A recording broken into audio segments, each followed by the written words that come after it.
Hey, this is Dan from Max Bows.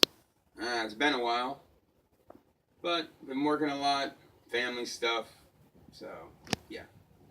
And just coming to you with this different bow.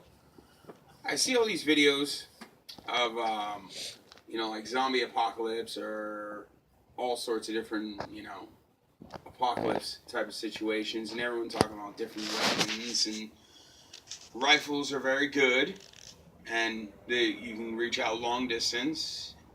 But the problem is, you run out of bullets. Unless you come across someone with bullets, then you take it, and then it's a whole different situation. But that's why I like bows.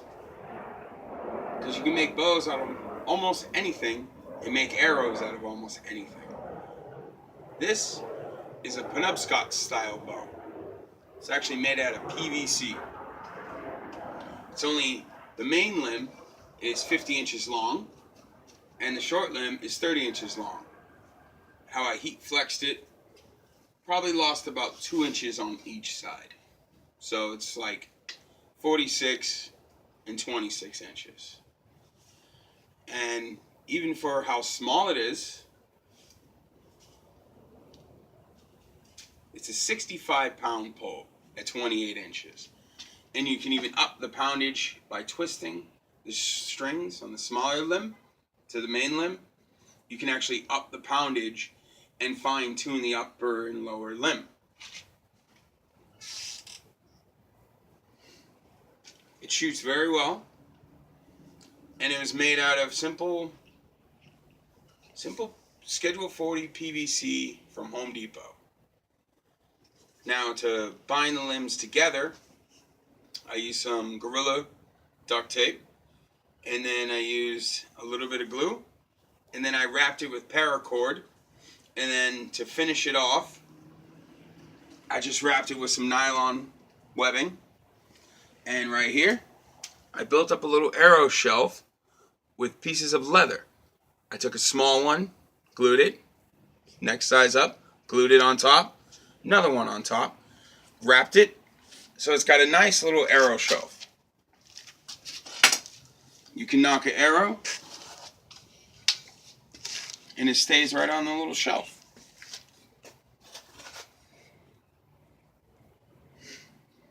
And a 65-pound pole, little bow with a lot of power.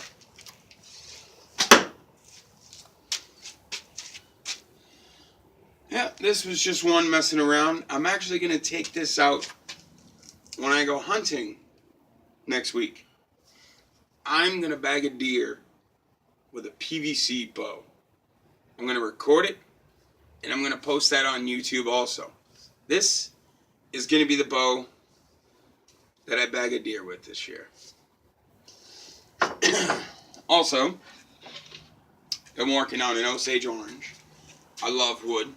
Wood is my favorite. PVC has been fun. It's fun to make bows.